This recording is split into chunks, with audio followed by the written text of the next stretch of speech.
अस्सलाम वालेकुम नाजरीन, मैं आपके साथ आदिल तनवीर। परदेश की ज़िंदगी कितनी मुश्किल है, कितनी कठिन। रोज़ अपनी जान, अपनी इज़्ज़त नफ्स पे जो समझौते करके लोग यहाँ अपने प्यारों के लिए ज़िंदगी गुजारते हैं, वो जीना आसान काम नहीं है। लेकिन फिर भी ये बड़े दिल वाले, ये बड़े हौसले हिम्मत वाले लोग हैं जो अपनी ज़िंदगी की कई दिहाइयाँ बैरून मुल्क में गुजार देते हैं। सऊदी अरब, अमारात, कुवैत, कतर, इन तमाम मुल्कों में रहने वाले वो गैर मुल्की जिनका ताल्लुक़ इंडिया, बांग्लादेश, श्रीलंका, नेपाल या पाकिस्तान से है, वो अपने मुल्क के नुमाइंदा होने के साथ एक मुश्तरका उनके अंदर पहचान है और वो है परदेसी। यानी बंदा इंडिया का हो या पाकिस्तान का, है वो परदेसी ही। वो उसी दौर से गुज़र रहा है, वो उसी मुश्किल और मुसीबत से लड़ रहा है जो हर एक परदेसी का मुकद्दर है। आपको ज़रा आज का वाक़या सुनाते हैं, एक परदेसी की हालत जो अपने बच्चों को पालने के लिए 44 साल की उम्र में यहाँ सड़कों के ऊपर दौड़ता फिरता लोगों को डिलीवरी की सहूलत दे रहा था। एक दिन थोड़ी सी ताख़ीर क्या हो गई कि वो वहाँ से सीधा हॉस्पिटल पहुँच गया। ये एक श्रीलंकन गैर मुल्की की कहानी है जो यहाँ पे अपनी ड्यूटी अंजाम दे रहा था और एक दिन उसको ऑर्डर मिलता है कि फ़लाँ चीज़ फ़लाँ जगह पे डिलीवर कर दी जाए।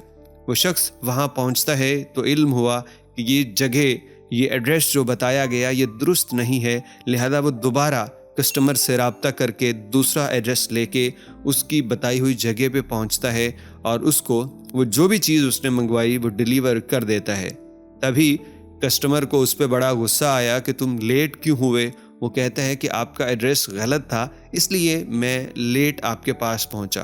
तो इस पे जनाबे वाला को बहुत गुस्सा आया क्योंकि अरब हैं, बहुत ज़्यादा गर्म तबीयत रहती है, खोपड़ी गर्म है, ब्लड प्रेशर बहुत हाई है और वैसे भी गैर मुल्की तो यहाँ सही मानो ना तो दुबई जैसे मुल्क भी हो ना तो वहाँ भी गैर मुल्की तो खैर गैर मुल्की ही है। सऊदी अरब और बाकी मुल्कों के अंदर आप हालात जानते ही हैं। तो अरब शहरी को इस पे बड़ा गुस्सा आया और फ़ौरन अंदर से पिस्तौल लाया और उस पे फायर खोल दिया। ये फायर उस श्रीलंकन के पेट में लगा और वो शदीद ज़ख्मी हालत में वहाँ से भागा। अपनी गाड़ी में बैठ के वहाँ से निकला, जान बचाई और फिर अपने एक इंडियन दोस्त को फ़ोन किया जिसने उसे हॉस्पिटल पहुँचाया और यूँ उसके जिस्म का पूरा ऑपरेशन करना पड़ा, पूरा पेट खोलना पड़ा। आज वो बसेहत है लेकिन वो इदारों से अपील कर रहा है कि खुदारा मुझे वापस अपने घर वालों के पास पहुंचा दीजिए, मैं मज़ीद काम नहीं करना चाहता। ख़वातीनो हज़रात, ये श्रीलंकन जो वर्कर है ये कुवैत में काम करता है और इसने बताया कि 10 साल से ज़्यादा अरसा हो चुका मैं मुसलसल ये काम कर रहा हूँ, लेकिन अब बस हो चुकी है। अब मैं इससे ज़्यादा यहाँ पे काम पुरअमन माहौल भी हो तब भी नहीं कर सकता कि ये मेरी ज़िंदगी का ऐसा एक खौफनाक इख्तिताम हुआ है मेरे काम का कि अब मुझ में हिम्मत बाकी नहीं रही कि मज़ीद काम जारी रख सकूँ। 44 साल की उम्र में इंसान जवान नहीं रहता।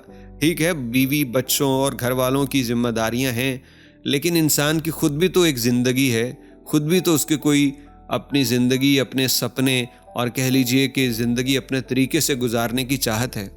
वो भी इंसान का हक है, अगरचे वालदैन की, बीवी बच्चों की ज़िम्मेदारी भी उस पे है। तो अब ये वापस जा रहा है।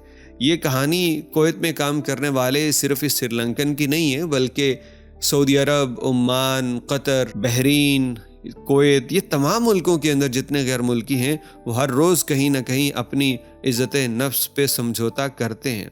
हर रोज़ कोई उन्हें गैर मुल्की होने की वजह से, अजनबी होने की वजह से बड़े सख्त रवैये का शिकार भी करता है और वो बेचारे चुप कर के साइड पे हो जाते हैं। पता है यहाँ पे हमारी बात नहीं सुनी जाएगी।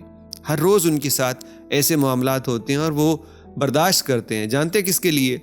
वो घर में जो बैठी उनकी बीवी और उनके बच्चे या वालदैन और बहन भाई हैं, वो कहते हैं हम यहाँ पे ये बर्दाश्त कर लें ताकि हमारे घर में बैठी माँ बाप, बहन बेटी, बीवी और दूसरे रिश्तेदारों को ये सब बर्दाश्त न करना पड़े।